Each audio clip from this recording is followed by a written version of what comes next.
हम सभी ने जायंट और बीस्ट एनिमल की फिल्में तो देखी होगी, लेकिन मैंने नेटफ्लिक्स पे एक चलते फिरते माउंटेन की नॉर्वेयन फिल्म देख डाली है।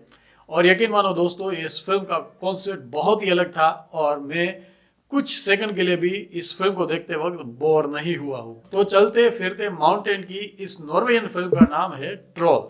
अब आपको क्लिक हो चुका होगा। और ट्रोल नाम की इस फिल्म को डायरेक्ट किया है नॉर्वेजियन डायरेक्टर रूअर उथो ने और इसके राइटर है एस्पेन आउकन। ये नाम जो है वो नॉर्वेजियन है, तो शायद प्रोनाउंसिएशंस के अंदर थोड़ी गलती हो जाए तो इसे माफ कर देना। रूअर उथो नाम के इस डायरेक्टर से हम ज्यादा तो लगाव नहीं रखते, लेकिन एक फिल्म का नाम बता दूं तो शायद आप इससे कनेक्ट हो जाए। 2018 में रिलीज हुई टॉम राइडर नाम की फिल्म को इन्होंने डायरेक्ट किया था। तो ट्रोल नाम की ये फिल्म आपको नेटफ्लिक्स पे मिल जाएगी और ये फिल्म की ड्यूरेशन 100 मिनट के आसपास है और ये आपको हिंदी में भी अवेलेबल है। अब बात बराबर हुई, क्योंकि नॉर्वेजियन फिल्म है तो आप समझ रहे होंगे कि इसे हम कैसे समझेंगे। सिर्फ सबटाइटल्स पढ़ के समझना बहुत कठिन होता है, लेकिन ये फिल्म आपके लिए हिंदी में भी नेटफ्लिक्स पे अवेलेबल है। इस फिल्म की स्टोरी के बारे में मैं आपको ब्रीफ में बता देता हूँ। नॉर्वे की पहाड़ियों के अंदर खदान का काम चालू है और इस खदान के काम के दौरान वहां एक अजीबोगरीब क्रिएचर जाग जाता है। ये सिर्फ जागता नहीं, लेकिन जागने के बाद वो विनाश करके उन्हीं पहाड़ियों में गुम हो जाता है।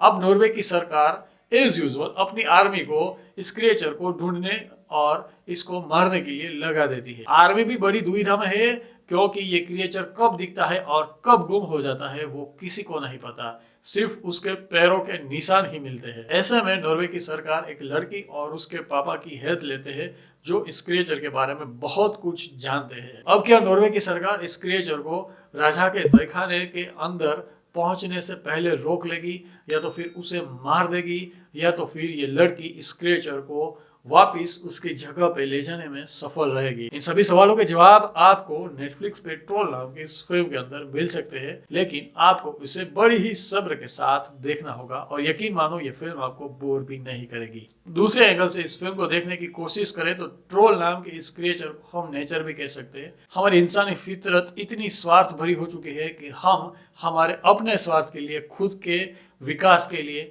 नेचर का निकंदन करना शुरू कर रहे हैं, जहां पे वो बड़ी ही आराम से, बड़ी ही शांति से अपने आप को ग्रो करने की कोशिश करते हैं, वहां जाके भी हम उसे तंग करते हैं और उसे डिस्टर्ब करके डिस्ट्रॉय भी कर देते हैं। अगर आप इस नजरिए से ट्रोल को नेचर के साथ कनेक्ट करके देखोगे तो पता चलेगा कि इंसान इंसानियत के नाम पे धब्बा हो रहा है और हम विकास और ग्रोथ के नाम पे नेचर को बड़ी ही बेरहमी के साथ कुचलते जा रहे हैं। तो ट्रोल नाम की इस फिल्म के कुछ प्लस पॉइंट के बारे में बात करें तो सबसे पहला प्लस पॉइंट है इस फिल्म की सिनेमेटोग्राफी।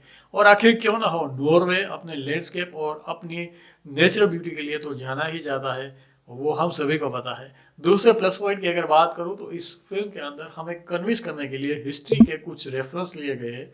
हालांकि ये एकदम परफेक्ट और एकदम सही नहीं है, लेकिन जो भी रेफरेंस लिए गए हैं वो धर्म विरोधी है और धर्म विरोधी होने के बावजूद भी हम इसे पॉजिटिव वे में देखते हैं।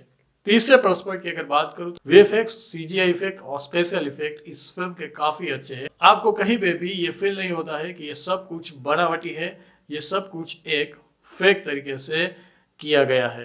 बैकग्राउंड म्यूजिक काफी इंटेंस और काफी सस्पेंसफुल है, जो आपको कई सारी जगहों पे गूस बम्प भी कर सकता है। जैसा कि मैंने आपको कहा कि अगर आप इसे अलग नजरिए से देखोगे तो एक सोशल मैसेज पूरे वर्ल्ड को इस फिल्म से डिलीवर्ड होता हुआ नजर आता है, और वो ये है कि सेव नेचर, सेव अर्थ। तो बात कर लेते हैं इस फिल्म के नेगेटिव पॉइंट के बारे में। पहला नेगेटिव पॉइंट है कि ये फिल्म काफी स्पीड में जा रही है, ऐसा आपको फील होगा।